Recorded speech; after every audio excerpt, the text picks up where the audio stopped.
So welcome back once again to WhatGear Reviews, and today I have to say a big thank you to Sky and Devialet for hooking me up a Sky Soundbox, reimagining sound for television.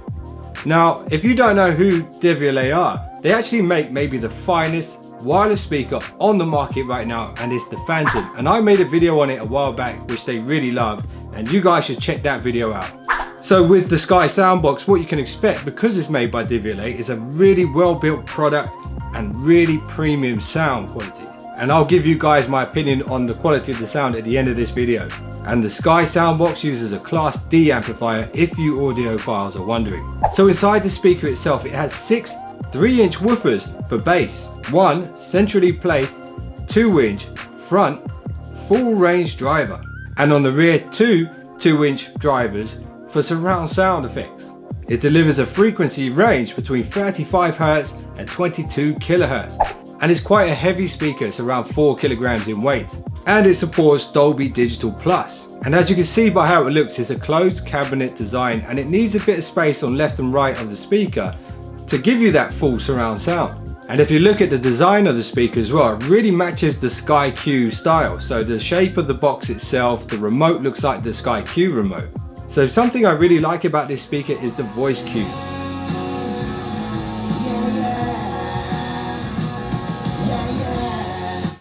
Optical, Bluetooth, HDMI. You do have a few buttons, but it's the voice commands to let you know what mode is currently in. And the remote control is a really clean design. Like I said before, it matches the Sky remote. Really simple and easy to use. And one thing that I really love about this speaker, when you turn it on, it makes this awesome sound, and it just lets you know that it's in the room, and it gives you this really powerful sort of sound, which is just nice.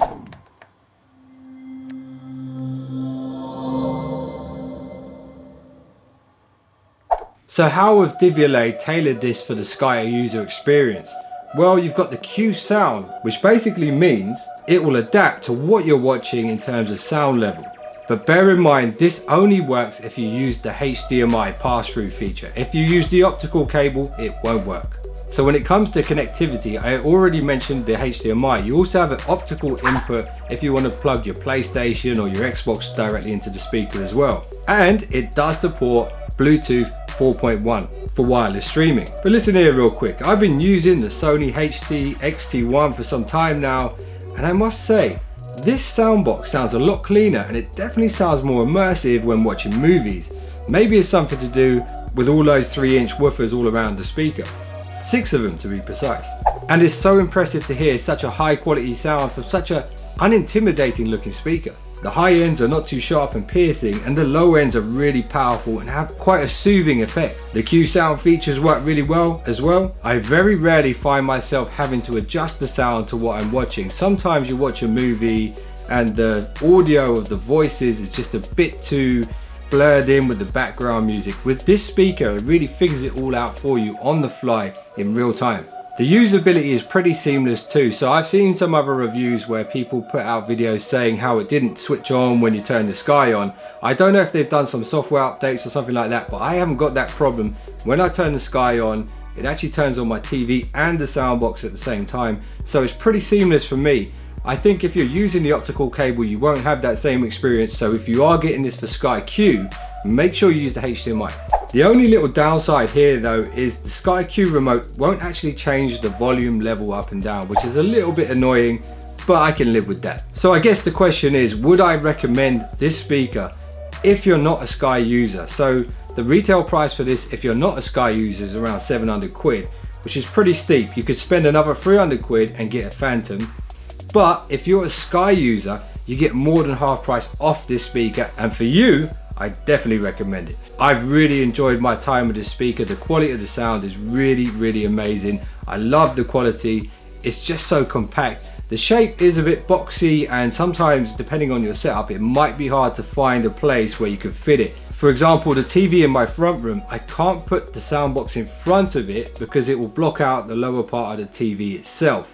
So you could have it to the side, but ideally you want it in the direction of where you're watching. So that might be a problem for some users.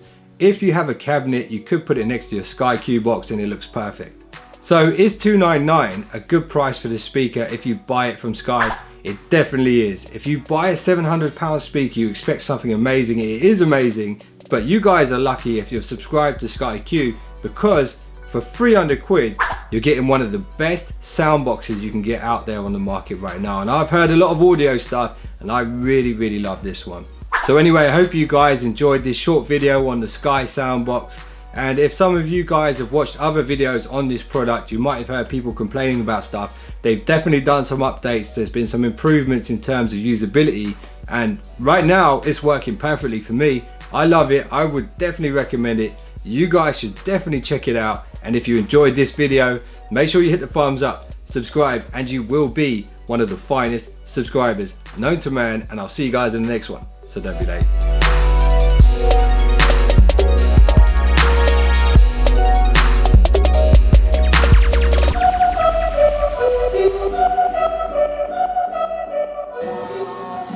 Check it out, I was just in the middle of filming the video and I realized you can change the volume with the remote. It's a little setting in the menu on the Skybox. You basically pair the remote to the Soundbox and it works.